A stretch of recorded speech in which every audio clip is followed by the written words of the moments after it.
نحمدہ ونصلی ونسلم علی رسولہ الکریم اما بعد بسم اللہ الرحمن الرحیم السلام علیکم ورحمۃ اللہ وبرکاتہ۔ سامعین، معراج کا موضوع ہے شیطان انسانی جسم کے کون سے حصے میں رات گزارتا ہے۔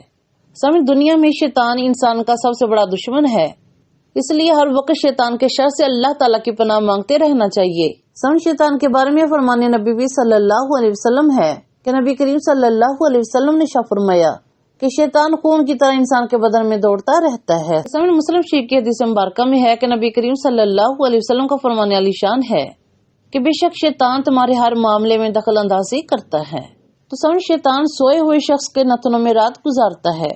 کہ سامعین، بخاری شریف کی حدیث مبارکہ میں ہے کہ حضرت سیدنا ابو ہریرہ رضی اللہ تعالیٰ عنہ سے مروی ہے کہ حضور اکرم صلی اللہ علیہ وسلم نے شاہ فرمایا کہ جب کوئی شخص سو کر اٹھے اور وضو کرے تو 3 مرتبہ ناک جھاڑے، کیونکہ شیطان رات بھر اس کے ناک کے نتھرے میں بیٹھا رہتا ہے، جس سے آدمی پر سستی غالب آ جاتی ہے، بس ناک جھاڑنے سے وہ سستی دور ہو جاتی ہے۔ سبحان اللہ۔ سامعین، شیطان کے رات گزارنے سے مراد یہی ہے کہ شیطان ساری رات ناک کی جڑ میں بسر کرتا ہے، اور محدثین نے بھی ان الفاظ کو حقیقت ظاہری پر محمول کیا ہے، کیونکہ یہ اس کے جسم میں داخل ہونے کا واحد راستہ ہے کہ جس سے وہ دل تک پہنچتا ہے۔ اس لیے شیطان کے شر سے اللہ تعالیٰ کی پناہ مانگتے رہنا چاہیے۔ سامعین، ایک اور حدیث مبارکہ میں اس کی تائید آئی ہے کہ جب سویرے بیدار ہو کر وضو کیا جائے تو 3 مرتبہ ناک میں پانی ڈال کر ضرور جھاڑ لیا کرے۔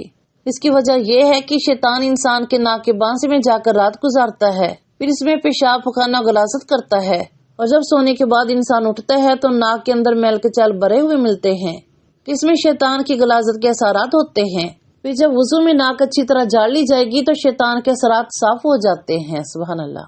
سامعین، رات کی نیند آرام و سکون حاصل کرنے کے لیے ہے تاکہ انسان صبح سویرے چست و چاق و چوبند بیدار ہو، لیکن شیطان سوئے ہوئے شخص کو بھی اذیت دینے سے باز نہیں آتا۔ صحیح بخاری شریف کی حدیث مبارکہ میں ہے کہ حضرت ابو ہریرہ رضی اللہ تعالیٰ عنہ سے روایت ہے کہ نبی کریم صلی اللہ علیہ وسلم نے شاہ فرمایا کہ تم میں سے کوئی جب سویا ہوا ہو تو شیطان اس کی گدی پر 3 گرہ لگاتا ہے، اور ہر گرہ پر کہتا ہے کہ سو جا، ابھی رات بہت باقی ہے۔ پھر اگر کوئی بیدار ہو کر اللہ تعالیٰ کی یاد کرنے لگا تو ایک گرہ کھل جاتی ہے۔ سبحان اللہ۔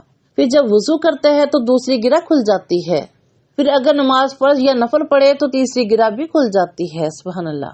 اس طرح صبح کے وقت آدمی چاق و چوبند خوش مزاج رہتا ہے، ورنہ سست و بدباطن رہتا ہے۔ سامعین، نیند سے انسان ذہنی اور جسمانی آرام حاصل کرتا ہے، لیکن شیطان انسان کو نیند میں بھی تنگ کرتا ہے اور خواب میں اسے ڈراتا ہے۔ تو چنانچہ سے بخاری شریف کی حدیث مبارکہ میں ہے کہ نبی کریم صلی اللہ علیہ وسلم نے شاہ فرمایا کہ برا خواب شیطان کی طرف سے ہے۔ اگر کوئی برا خواب دیکھے تو بائیں جانب تھو تھو کر کے شیطان کے شر سے اللہ تعالیٰ کی پناہ مانگے، اس عمل سے شیطان اسے کوئی نقصان نہیں پہنچا سکے گا۔ سبحان اللہ۔ پھر سامعین، جب انسان فجر کی نماز سے سویا رہ جائے تو شیطان اس کو مزید ذلیل کرنے کے لیے اس کے کان میں پیشاب کر دیتا ہے۔ استغفر اللہ۔ سامعین، بخاری مسلم شریف کی حدیث مبارکہ میں ہے کہ نبی کریم صلی اللہ علیہ وسلم کے پاس ایک آدمی کا ذکر کیا گیا کہ وہ رات سے فجر کے بعد تک سویا رہا، تو آپ صلی اللہ علیہ وسلم نے شاہ فرمایا یہ وہ شخص ہے کہ جس کے دونوں کانوں میں، یا آپ نے شاہ فرمایا کہ ایک کان میں شیطان پیشاب کر گیا ہے۔ استغفر اللہ۔ پھر سامعین، جب رات کی ابتدا ہوتی ہے تو شیطان لوگوں کو تکلیف پہنچانے کے لیے پھیل جاتے ہیں۔ صحیح بخاری شریف کی حدیث مبارکہ میں ہے کہ نبی کریم صلی اللہ علیہ وسلم نے شاہ فرمایا کہ جب رات کی ابتدا ہو یا جب تمہیں شام ہو جائے تو اپنے بچوں کو گھروں میں روک لو، کیونکہ شیاطین اس وقت منتشر ہوتے ہیں۔ البتہ ایک گھڑی رات گزر جائے تو انہیں چھوڑ دو اور اللہ کا نام لے کر دروازے بند کر لو، کیونکہ شیطان کسی بند دروازے کو نہیں کھول سکتا۔ سبحان اللہ۔